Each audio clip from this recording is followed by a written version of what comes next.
রাহু দ্বিতীয় বসে রয়েছে, ওরে বাবা আপনার অর্থ নষ্ট হয়ে গেল। রাহু যদি কারো অষ্টমে থাকে তার মানে তার মৃত্যু হয়ে যাবে। রাহু যদি দ্বাদশে থাকে তার মানে আপনার ছেলের 12টা বেজে যাবে। কেন কেন কোথা থেকে শিখেছেন, কোন পাঠশালায় পড়েছেন? প্রোগ্রাম শুরু হওয়ার আগে যেটা বলবো যে আমি একটা জায়গায় খুব দুঃখিত, যে সেটা হচ্ছে যে দুঃখ পাচ্ছি আমার অ্যানালিটিক্যাল পার্ট যখন আমরা দেখছি আমাদের চ্যানেলে, তখন দেখছি যে আপনারা দেখছেন কিন্তু সাবস্ক্রাইব করছেন না। দেখুন, সাবস্ক্রাইব করতে কোনো পয়সা লাগে না। সাবস্ক্রাইব করলে আমার একটা মোটিভেশন জাগে যে আপনি আমার পরিবারের সাথে জুড়লেন, আমাকে একটু আশীর্বাদ করলেন, এবং আমি একটু সাহস পাই যে আমি আরও বড় কিছু আপনাদের কাছে নিয়ে আসব, অনেক তথ্যে আপনাদেরকে সমৃদ্ধ করার চেষ্টা করব। যদিও আমি কম জানি, কিন্তু তার মধ্যেও যতটুকু জানি তার মধ্যেও আমি আপনাদেরকে কিছু জিনিস আমি আপনাদের হাতে তুলে দেব, যার মধ্যে দিয়ে আপনি বা আপনার পরিবারের কেউ তা ফলো করলে যদি কিছুটা ভালো করা যায়। তো প্লিজ সাবস্ক্রাইব করতে ভুলবেন না। আজকে আমরা অলরেডি আপনারা থাম্বনেল দেখে বুঝেই গেছেন যে আমরা একটু রাহু নিয়ে আজকে আলোচনা করব। কেন এই রাহু নিয়ে আলোচনা করার তার কারণ হচ্ছে যে আমার মাঝে মাঝে খুব বিরক্ত লাগে। কেন জানেন? তার কারণ হচ্ছে আমরা যারা জ্যোতিষটা করতে বসেছি, বা আমি যেমন জ্যোতিষ পেশায় আছি, আমার কাজ কি একটা মানুষকে সঠিকভাবে গাইড করা, বা তাকে একটা সঠিক রাস্তা দেখানো, যে এই রাস্তা দিয়ে তুমি হাঁটতে হাঁটতে গেলে তোমার জীবনের একটা উন্নতি তুমি পাবে। কিছুদিন আগেই আমার কাছে চেম্বারেই 2026 সালের একদম শুরুতেই জানুয়ারি মাসেই আমার কাছে একটি ছেলে আর একটি মেয়ে এসছে। তারা আগামী দিনে বিবাহের বন্ধনে আবদ্ধ হতে চলেছে।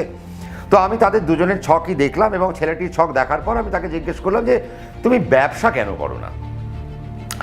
ছেলেটি বলল, দাদা আমার মনের মধ্যে সবসময় ব্যবসা চলে, কিন্তু বিশ্বাস করুন এই যে আমার পাশে আমার উঠবি যে বসে রয়েছে, এও আমাকে ব্যবসা করতে বারণ করেছে। আমার বাবা মাও বলেছে ব্যবসা করলে আমি নাকি সর্বশান্ত হব। তার কারণ কি না, সেই ছেলেটির জন্মছক তিনি যে কটা অ্যাস্ট্রোলজারকে তারা দেখিয়েছেন, তারা প্রত্যেকে বলেছেন রাহু সপ্তমে, তার মানে তো আপনার সন্তান যদি, মানে ওই ছেলেটির কথা বলা হচ্ছে যে ওই ছেলেটি যদি ব্যবসা করতে যায় তাহলে তিনি নাকি সর্বশান্ত হয়ে যাবেন। কিন্তু ছেলেটি আমাকে একটাই কথা, আমি ছেলেটিকে যখন জিজ্ঞেস করলাম যে তুমি কি আজ অবধি কোনো ব্যবসা করোনি? বললো, না দাদা আমি প্রচুর ব্যবসা করেছি, এবং শুধু তাই না, আমি চাকরি করতাম, কিন্তু চাকরি করে আমি জানা করেছি আমি ব্যবসায়িক জায়গায় থেকে আমি তার থেকে অনেক বেশি করেছি। আমি আজকে গাড়ি কিনেছি আমার ব্যবসার জায়গা থেকে, কিন্তু আমাকে আমার বাড়ি থেকে ব্যবসাটিকে এগিয়ে নিয়ে যেতে দেওয়া হচ্ছে না। কারণ কি না, জ্যোতিষী বলে দিয়েছেন যে রাহু সপ্তমে বসে রয়েছে, তার মানে ব্যবসা করলে তার ব্যবসাকে পূর্ণ গ্রাস করে নেবে রাহু। তার মানে বুঝুন, আমার মনে হয় কোথাও না কোথাও পড়াশোনার কত অজ্ঞতা, বা আমি এই ধরনের জ্যোতিষীকে বলবো যে কেন জ্যোতিষ পেশায় আসেন। বাজারে তো আপনারা ফলও বিক্রি করতে পারেন, বাজারে আপনি আপনি আপনি সবজি বিক্রি করতে পারেন, আপনি তো কোনো দোকানে গিয়ে কাজ করতে পারেন। কেন? তার কারণ হচ্ছে যে আপনাদের জন্য জ্যোতিষ প্রফেশন নয়। কারণ আপনারা রাহুকে সপ্তমে দেখলেই রাহু খেয়ে নেবে। রাহু দ্বিতীয় বসে রয়েছে, ওরে বাবা আপনার অর্থ নষ্ট হয়ে গেল। রাহু যদি কারো অষ্টমে থাকে তার মানে তার মৃত্যু হয়ে যাবে। রাহু যদি দ্বাদশে থাকে তার মানে আপনার ছেলের 12টা বেজে যাবে। কেন কেন কোথা থেকে শিখেছেন, কোন পাঠশালায় পড়েছেন, কোন বইতে লেখা আছে যে রাহু সপ্তমে থাকলে আপনার ব্যবসা খারাপ হয়ে যেতে পারে? রাহু যদি অগ্নিতত্ত্বে থাকে, আবার সেই ছেলেটির রাহু অগ্নিতত্ত্বে বসে রয়েছে, তার মানে ফায়ারি এলিমেন্টে রাহু অত্যন্ত ভালো ফল দেয়, বায়ু তত্ত্বে রাহু অত্যন্ত ভালো ফল দেয়, পৃথ্বীতত্ত্বে রাহু অত্যন্ত ভালো ফল দেয়।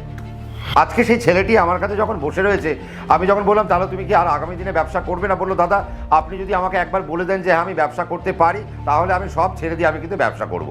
আমি বললাম, দেখো তুমি এক কাজ করো, তুমি ব্যবসা করো, এবং শুধু তাই না, ব্যবসা করে তুমি একটা দামি গাড়ি কেনো, এবং সেই দামি গাড়ি চড়ে তোমার কাছে যে প্যাডগুলো রয়েছে, যে জন্মছকগুলো রয়েছে যারা করে দিয়েছেন, তাদের চেম্বারে যাও বা তাদের বাড়িতে যাও, এবং তাদেরকে বলো যে রাহু আমার সপ্তমে আছে, তথাপি আমি কিন্তু একটা ভালো গাড়ি কিনে ফেলেছি, আজকে আমি বৈষয়িক উন্নতি করেছি, আজকে আমি জীবনের একটা চরম উন্নতির জায়গায় রয়েছি। কাজেই আজকে দেখুন আপনাদের মধ্যে, দেখুন আজকে সবথেকে বড় একটা সস্তার জায়গা হয়ে গেছে জ্যোতিষের, যে ভয় দেখানো। কেন? তার কারণ ভয়টা প্রচণ্ড তাড়াতাড়ি মার্কেটে বিক্রি হবে। আজকে আমি যদি আপনাকে সত্যি কথা বলি, আজকে যদি আমি আপনাকে ভয় না দেখাই, আপনি বলবেন বাবা আমার জন্মছকে কি সবই ভালো? কারণ আমি অনেক সময় অনেককে প্রতিকার দিই না, তারা অনেক সময় চেম্বারের বাইরে বেরিয়ে আমার যে ভাই দুটি থাকে যারা আমার সাথে সহযোগিতা করে, তাদেরকে জিজ্ঞেস করেন যে দাদা তো আমাকে কোনো প্রতিকার দিল না, তাহলে কি আমি মরে যাব? তাহলে কি আমার কি সব খারাপ? ওই জন্য কি আমাকে প্রতিকার দিলেন না? দেখুন, আপনারা ভাবেন যে প্রতিকার দেওয়া মানেই আপনাকে আমি একটা বড় জায়গায় নিয়ে যাচ্ছি। না, তার কারণ আমরা যখন নবতারা চক্র দেখি বা আমরা যখন গ্রহগুলোকে ক্যালকুলেট করি, যখন দেখি যে তারা প্রত্যেকে ভালো ভালো নক্ষত্রগুলোতে বসে রয়েছে, তাকে আর প্রতিকার দিয়ে লাভ নেই। বা ধরুন আমি দেখলাম যে তার হয়তো মেষ লগ্ন, তার মঙ্গল হয়তো মিথুন রাশিতে বসে রয়েছে, তার বৃহস্পতি হয়তো ধনু রাশিতে বসে রয়েছে। এবার ধরুন মিথুন রাশির পরের রাশি কর্কট রাশি, সেখানে মঙ্গল নিচস্থ হয়ে যাবে। আমি যদি একটি রক্তপ্রবাল পড়িয়ে দিই, তাহলে ছেলেটির মঙ্গল যে ফলটা দিচ্ছিল ভালো, সেই ফলটা সে খারাপ পেতে আরম্ভ করবে সঙ্গে সঙ্গে। আমি যদি বৃহস্পতিকে যে মুহূর্তে প্রতিকার দেব, ধনুরাশিতে অবস্থান করা বৃহস্পতি, এবং সে যদি 17 ডিগ্রির বাইরে চলে যায়, বা তার যদি অবস্থান 21 ডিগ্রি, 23 ডিগ্রি, 24 ডিগ্রিতে হয়, আমি যদি তাকে একটা পোখরাজ পরিয়ে দিলাম, তাহলে দেখবো কি যে ভাগ্যপতি ভাগ্যস্থানে বসে যে মিষ্টি ফলটা তুলছিলেন, এবার তিনি নিচু ফল তুলতে আরম্ভ করলেন। তার কারণ আমি যখনই একটা প্রতিকার করব, তার তো ডিগ্রির একটা তারতম্য হবে। তার কারণ আমি বৃহস্পতির পাওয়ারকে তো এনহ্যান্স করছি। তার মানে যখনই পাওয়ারকে এনহ্যান্স করছি, সে কী করলো, মকর রাশির ফল তুলতে আরম্ভ করলো। আর মকর রাশিতে 5 ডিগ্রি পর্যন্ত বৃহস্পতি নিচস্থ থাকবে। আজকে কেন এই যে রাহু নিয়ে আজকে আমি বললাম, দেখুন রাহুকে নিয়ে, শনিকে নিয়ে আমাদের মধ্যে একটা অহেতুক ভীতি একটা কাজ করে, এবং কেতুকে নিয়েও একটা অহেতুক ভীতি কাজ করে। আর মঙ্গল তো ব্যবসার একটা দারুণ বিষয়। তার কারণ মঙ্গল চতুর্থে লগ্নে, সপ্তমে, অষ্টমে, দ্বাদশে পেলেই তো জ্যোতিষীর জীব বড় হয়ে যায়। বাবা মাঙ্গলিক দোষ বলবো, তারাপীঠে নিয়ে যাব, হোমযজ্ঞ করব, একদম মোটা টাকা বার করে আনবো। ভাই আপনার মাঙ্গলিক দোষ আছে, আপনার মাঙ্গলিক দোষ থাকলে আমি মাঙ্গলিক দোষ খণ্ডন করে দিলাম। এবার আর আপনার ছেলের বিবাহ নষ্ট হবে না, আপনার ছেলের কাজ নষ্ট হবে না। কিন্তু আদৌ জানলই না যে মঙ্গল লগ্নে থাকলে কি ফল দেয়, মঙ্গল চতুর্থে থাকলে কি ফল দেয়, মঙ্গল সপ্তমে থাকলে কি ফল দেয়, মঙ্গল অষ্টমে থাকলে কি ফল দেয়, মঙ্গল দ্বাদশে থাকলে কি ফল দেয়। তার কারণ দেখুন, আমার এই সমস্ত, দেখুন আমি কাউকে ছোট করে বলছি না, আমারও জ্ঞান অনেক কম, আমি আজও শিখছি। কারণ আমি নিজেকে এখনও স্টুডেন্টের জায়গায় রেখেছি। আমি জানি না, আমি হয়তো মৃত্যু পর্যন্ত যতদিন জ্যোতিষ প্র্যাকটিস করব, ততদিন হয়তো আমি স্টুডেন্টই থাকবো। তার কারণ প্রতিদিন আমাদের জন্মছক থেকে শিখতে হচ্ছে। আজকে ধরুন রাহু যদি কারো সপ্তমে থাকে এবং সে যদি অগ্নিতত্ত্বে থাকে, তার মানে বুঝতে হবে এই জাতক এবং জাতিকা ব্যবসা করে বিশ্ব জয় করে ফেলতে পারে। তার কারণ আমার কাছে অনেক বড় বড় বিজনেসম্যানের চার্ট আমি দেখেছি, আমাকে অনেকেই কনসাল্ট করান, বাইরে থেকে এসেও অনেকে কনসাল্ট করান, বিদেশের বহু ক্লায়েন্ট আমার সঙ্গে বসে আছেন, বা যারা নিজেদের একটা ব্যবসা করছেন, তাদের রাহু সপ্তমে বসে রয়েছে এবং তারা একাধিক বাড়ি কিনেছে, একাধিক গাড়ি কিনেছে, তাদের ব্যাংক ব্যালেন্স একটা বিরাট জায়গায় রয়েছে। তার মানে রাহু সপ্তমে থাকলে, দেখুন রাহু সপ্তমে, রাহু কে? রাহু হচ্ছে বায়ু। বায়ু মানে সে এক জায়গায় স্থির থাকবে না। তো ন্যাচারালি আপনার সপ্তমে রাহু বসে রয়েছে, আর আমি যদি সেই ছেলেটিকে বা সেই মেয়েটিকে বলি যে ভাই তোমার সপ্তমে রাহু, তোমার তো স্বাধীন চেতা মনোভাবাপন্ন হওয়া উচিত, দেখবেন তারা বলবে হ্যাঁ দাদা একদম ঠিক, আমার রাহু সপ্তমে, আমি কিন্তু কারো আন্ডারে থেকে কাজ করতে পছন্দ করি না। তার কারণ কি? তারা একটু ক্রিয়েটিভ জোনে থেকে কাজ করতে পছন্দ করেন, 1 নম্বর। এবার তারা কারো পৃষ্ঠপোষকতা পছন্দ করেন না। কেন করেন না? তার কারণ আপনি যদি যে ব্যক্তির রাহু সপ্তমে বসে রয়েছে, তাকে যদি আপনি পোক করেন যে ভাই এই কাজটা এরকমভাবে করতে হবে, তার মন খারাপ হয়ে যাবে। সে তৎক্ষণাৎ সেই কাজের যে ভাইবস, সেই ভাইবসটা তার আস্তে করে ডাউন হয়ে যাবে এবং তার সেই কাজের থেকে মনটা উঠতে আরম্ভ করবে। এরা যদি স্বাধীন চেতা প্রফেশনে থাকে, অর্থাৎ যেখানে আমাকে কৈফত দিতে হবে, আমাকে আর কাউকে কৈফত দিতে হবে না, এরকম একটা জায়গায় যদি থাকে, তাহলে দেখবেন এরা একটা সুন্দর ক্রিয়েটিভ জায়গা বা একটা সুন্দর জায়গায় ব্যবসা করতে করতে, স্বাধীনভাবে নিজের আইডিয়াকে ম্যানিপুলেট করতে করতে, নিজের আইডিয়াকে এক্সিকিউট করতে করতে, প্ল্যানিং প্রোগ্রামিং করতে করতে তারা কিন্তু একটা বড় জায়গায় উঠে যায়। কেন? তার কারণ রাহু সপ্তমে থাকলেই আপনাকে স্বাধীন চেতা মানুষ তৈরি করবে। এবং আপনি যদি সেলফ মেড প্রফেশনে চলে যান, বা আপনি যদি কোনো বিজনেসে চলে যান, বা আপনার যদি নিজেই কোনো, আপনি একটা কর্ণধার, আপনি নিজেই কোনো একটা প্রোডাক্ট তৈরি করছেন, তাকে আপনি আস্তে আস্তে মার্কেটে বিক্রি করতে আরম্ভ করছেন, অর্থাৎ যেখানে আপনার স্বাধীনতা রয়েছে, সেই প্রফেশনে তারা কিন্তু বড় জায়গায় পৌঁছে যাবে। অনেককে আমি দেখেছি শুনতে যে রাহু সপ্তমে, এবং তারা আরও একটা বিষয় আপনাদেরকে বলি, আমি খুব অবাক, মানে কেন অবাক, রাহু সপ্তমে বসে রয়েছে, তারা বিবাহ করতেও ভয় পাচ্ছে। তার কারণ কি? মানে কোট আনকোট উক্ত জ্যোতিষীরা, মানে যারা নিজেদেরকে জ্যোতিষ বলে, এখনও তো জ্যোতিষের জ পর্যন্ত এখনও জানতে পারেনি, বা এখনও জ্যোতিষ বানানটা বলতে বললেও তারা হয়তো জানবেন না যে জ্যোতিষ বানানটা কি। জ্যোতিষকে আমি যদি একটু ভাঙতে বলি যে জ্যোতিষকে একটু ভাঙো, কোথা থেকে এসছে, তারাও সেটা বলতে পারবে না। তার কারণ দেখুন কিছু শ্রেণীর লোক আছেন যাদের, দেখুন সত্যি কথা বলতে কি আজকে জ্যোতিষশাস্ত্রের কোনো পারমিশন নেই যে আপনি কোথা থেকে পড়েছেন, কে কোন কলেজ থেকে পড়েছেন। আমাদের সেরকম একটা পরিকাঠামো আমাদের ভারতবর্ষে তৈরি হয়নি। এটা অ্যাকচুয়ালি গুরুমুখী বিদ্যা। তো আপনি সেজে গুজে বসে পড়লেন আপনি জ্যোতিষী, তো আপনি কালকে একটা জ্যোতিষী হয়ে যেতে পারেন, এখানে কোনো অসুবিধা নেই। কিন্তু পড়াশোনাটা জানাটা কেন জরুরি, তার কারণ হচ্ছে আমাদের কাছে যারা আসেন তাদেরকে আমাদের সঠিকভাবে গাইড করতে হবে, এটা 1 নম্বর। এবং 2 নম্বর সব থেকে বড় দায়িত্ব, আপনার খারাপ থাকলেও আপনাকে খারাপ না বলে, আমি দেখতে পাচ্ছি আপনার হয়তো 2 দিন বাদে আপনার হয়তো খারাপ হতে পারে, কিন্তু আমি আপনাকে বলবো না আপনার খারাপ হবে না, আপনি আরও বড় জায়গায় চলে যাবেন। ওই মোটিভেশনে আপনি কি হবেন জানেন তো, আপনি ওই সমস্যার জায়গাটা আস্তে করে পার করে যাবেন। আপনার তো সমস্যা হবে, কিন্তু আমি যে আপনার মনের মধ্যে যে জোরটা দিয়ে দিলাম, এই জোরের ফলে আপনি আস্তে করে সেই জায়গাটা পার করে যাবেন। আপনি সমস্যার মধ্যে পড়লেও আপনি বলবেন না সম্রাটদা তো বলেছে ভালো সময়, আমি একটু লড়াইটা করে নিই। তার মানে ওই যে লড়াই করার যে মানসিকতাটা, ওইটুকু আমাদের একটু, ওই আমরা টিউনিং করা বলে না, রেডিও আমরা টিউনিং করতাম, বা আগে আপনারা যারা 90-এর দশকের বা 80-এর দশকের লোক, তারা দেখবেন আমরা ছাদে উঠে অ্যান্টেনা ঘোরাতাম যে হ্যাঁ এসছে এসছে এসছে পরিষ্কার। তার মানে ওই যে ক্ল্যারিটি আমাদের জীবন সম্পর্কে, আজকে জ্যোতিষ নিয়ে আমাদের কাছে যারা আসেন তাদেরকে একটা ক্ল্যারিটিতে রাখতে হবে। আর আমাদের কাজ হচ্ছে, আমরা একজন কোচ, আপনাকে কিভাবে আমি সেই জায়গা থেকে তুলে আনবো, এটা হচ্ছে সবার আগে জ্যোতিষীর কাজ। তার জন্য জ্যোতিষী যথেষ্ট ফিজ নেন, আমিও ফিজ নিই। দেখুন আমার পেটটা তো আর ওই কংক্রিট দিয়ে ঢালাই করা না। অনেকে আমাকে বলেন যে দাদা একটু দেখে দেবেন একটু দেখে দেবেন, তাহলে তো আমার সংসার চলবে না, কারণ আমার তো পেটটা কংক্রিট দিয়ে ঢালাই করা না, আমার তো খেতে লাগবে, চাল ডাল কিনতে হবে বাজার থেকে, তার জন্য আমরা একটা ফিজ নিই। কিন্তু আমার ফিজ নেওয়ার পরোক্ষে আমার যেটা চিন্তা ভাবনা থাকে যে আমার কাছে যিনি আসছেন একটি ব্যক্তি আমার কাছে অত্যন্ত গুরুত্বপূর্ণ। তার কারণ এরা দেশ ও দশের সম্পদ। আগামী দিনে এরা দেশ চালাবে, আগামী দিনে এরা ব্যবসা করবে, আগামী দিনে এরা বড় জায়গায় চাকরি করবে। কেউ জাজ হবে, কেউ উকিল হবে, কেউ ডিএম হবে, কেউ এডিএম হবে, কেউ আইপিএস হবে, কেউ বড় বিজনেসম্যান হবে, কেউ ইন্ডাস্ট্রিয়ালিস্ট হবে, কেউ ক্ষুদ্র কুটির শিল্পে যাবে, কেউ বৃহৎ শিল্পে যাবে, কেউ হয়তো সেলফ মেড প্রফেশনে চলে যাবে, কেউ সরকারি চাকরিতে চলে যাবে, কেউ রিসার্চে চলে যাবে, কেউ বেসরকারি চাকরিতে যাবে। তার মানে অনেক জায়গা রয়েছে, সেই জায়গাগুলোকে আমাদের লোকেট করতে করতে যেতে হয়।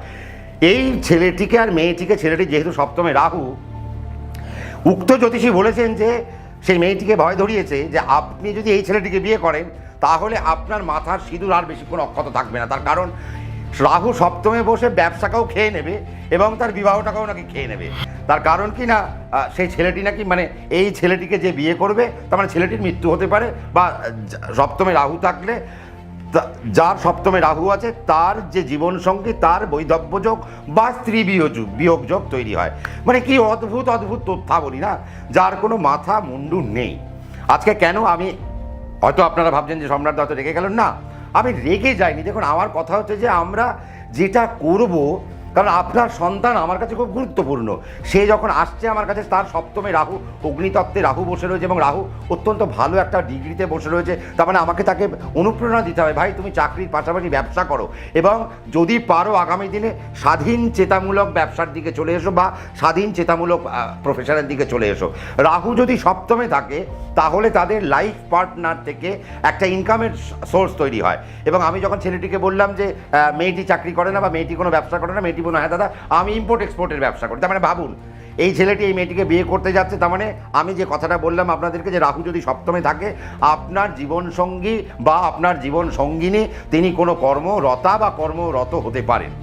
তার মানে এই জায়গাগুলো তো একটা ভ্যালিড পোর্শন। রাহু সপ্তমে থাকলেই আপনার বিবাহ খেয়ে নেবে। কেন খেয়ে নেবে? সে কি কোনো বাজে জায়গায় বসে রয়েছে, কোনো বাজে ডিগ্রিতে বসে রয়েছে, নাকি আপনি যখন জন্মেছিলেন রাহুর সাথে কোনো আপনার আদায় কাজ করার সম্পর্ক ছিল? তা তো হতে পারে না। দেখুন কোনো গ্রহ আমাদেরকে নেগেটিভ সত্তা দেয় না। আজকে রাহু নিয়ে আমি কিন্তু আমার চ্যানেলে একটা বড় এপিসোড করে রেখেছি, প্রায় 64-65খানা একটা এপিসোড করা আছে। তো কাজেই রাহু লগ্নে থাক, দ্বিতীয় থাক, তৃতীয় থাক, চতুর্থে থাক, অনেকে বলে রাহু 3 নম্বরে সম্পর্ক নষ্ট হয়ে যাবে। আরে বাবা, রাহু 3 নম্বরে থাকলে আপনি তো একজন বড় অথার হতে পারেন, আপনি তো একজন বড় লেখক হতে পারেন, আপনি তো ইম্পোর্ট এক্সপোর্টের ব্যবসায় আপনি বড় লোক হয়ে যেতে পারেন। তা আপনাকে সেই জায়গাগুলো গাইড করবো না? আপনার শুধু সম্পর্কই নষ্ট হয়ে যেতে পারে। রাহু 3 নম্বরে থাকলে সে তো দেশ ও দশের নায়ক হতে পারে। তাহলে সেই জায়গাটা আমি দেখবো না? আপনি তো বড় পলিটিশিয়ান হতে পারেন, আপনি তো লিডারশিপ কোয়ালিটিতে চলে যেতে পারেন।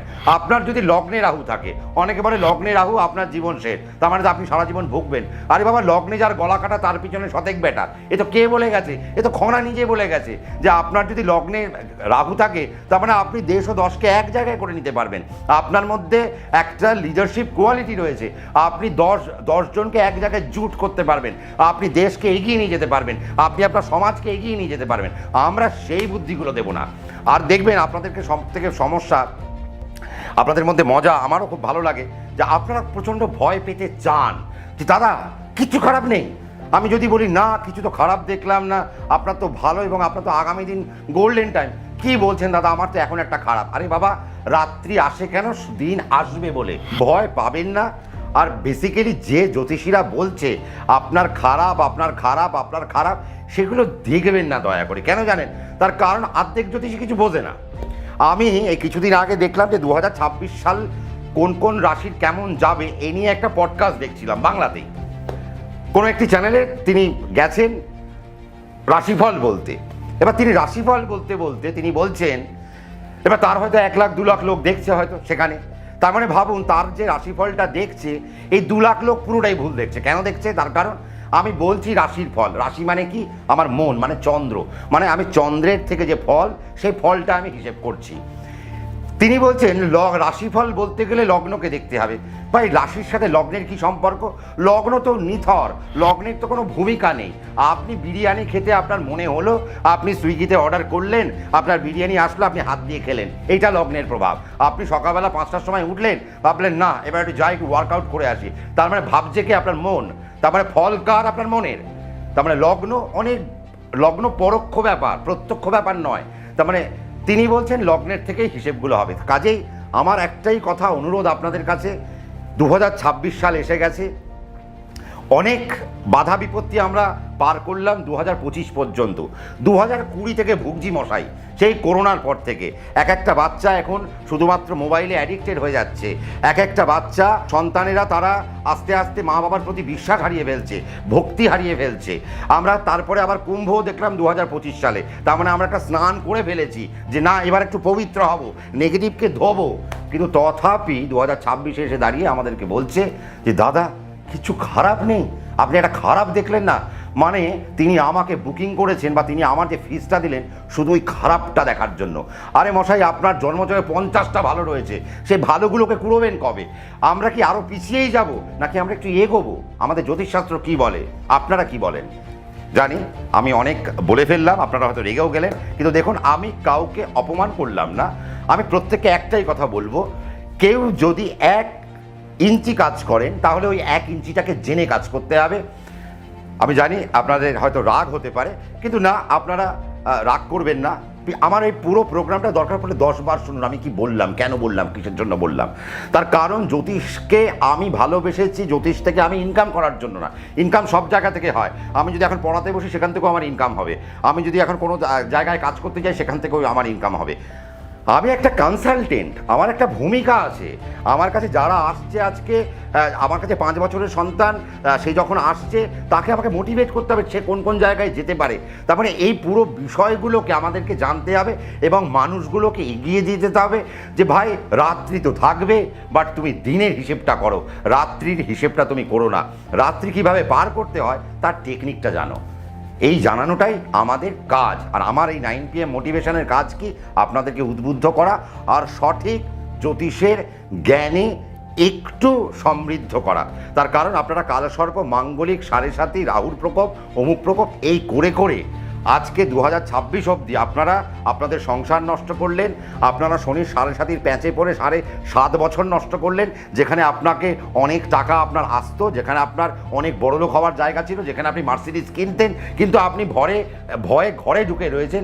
যার জন্য আপনার মার্সিডিজ তো দূরের কথা, আপনি রিক্সায় চড়ার পয়সা পাচ্ছেন না। তার মানে সেই জায়গাগুলোকে করতে হবে। ভালো লাগলে একটু কমেন্ট করতে হবে, লাইক করতে হবে, শেয়ার করতে হবে, আর আমাকে উদ্বুদ্ধ করতে একটু সাবস্ক্রাইব করতে হবে। আমি কাউকে বকুনি দিইনি, আমি শুধু বলেছি প্রকৃত জ্যোতিষের জ্ঞানে আবদ্ধ হয়ে বা প্রকৃত জ্যোতিষকে জেনে আমরা যদি পথটা হাঁটতে পারি, দিনের শেষে গিয়ে জীবনটা আমাদেরই সুন্দর হবে। প্রত্যেকে ভালো থাকুন, সুখে থাকুন, 9P মোটিভেশন দেখতে থাকুন আর নিজের জীবনকে অত্যন্ত ভালোভাবে উপভোগ করতে থাকুন। নমস্কার।